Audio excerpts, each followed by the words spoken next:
বিশাল পাহাড়ের গভীরে আজ থেকে ২৫০ বছর আগেই তৈরি হয়েছিল এ কয়লা খনি। উত্তোলন খরচ আকাশচুম্বী। বিশ্ববাজারে কয়লার দাম নিম্নমুখীতে আজ জৌলুস হারিয়েছে চেক প্রজাতন্ত্রের প্রাচীন এ খনি।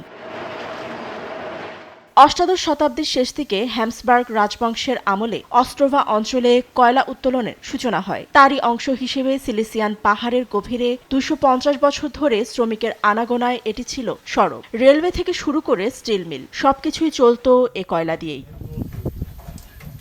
৩ বছর আগে এ খনিটি বন্ধ হওয়ার কথা থাকলেও ইউক্রেন যুদ্ধে জ্বালানি সংকটের কারণে এর মেয়াদ কিছুটা বাড়ানো হয়েছিল।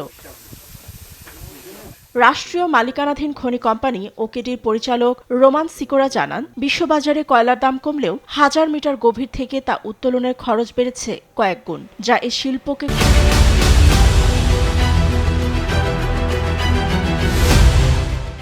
করে তুলেছে অলাভজনক। খনিটি বন্ধের পরেও এই সুড়ঙ্গ থেকে আগামী ২০ বছর মিথেন গ্যাস নির্গত হবে, যা থেকে বিদ্যুৎ উৎপাদন সম্ভব। এছাড়া খনির নিচের শীতল পরিবেশকে কাজে লাগিয়ে এখানে ডেটা সেন্টার গড়ে তোলার পরিকল্পনাও আছে আমাদের। ১৯৮০-র দশকে এ খনিতে ১ লাখের বেশি শ্রমিক কাজ করত। সময়ের ব্যবধানে তাদের বেশিরভাগই চাকরি হারিয়ে বেছে নিতে হয়েছে ভিন্ন পেশা। খনিটি বন্ধ হলে ২০০০-এর মধ্যে বেকার হয়ে পড়বে ১৬০০ শ্রমিক।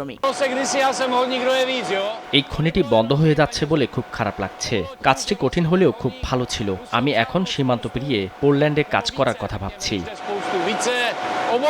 শত বছরের পুরনো এ কয়লা যুগের সমাপ্তি কেবল একটি শিল্পের বিদায়ই নয়, বরং নতুন এক পরিবেশ বান্ধব আগামীর সূচনা। নিউজ ডেস্ক, দেশ টিভি।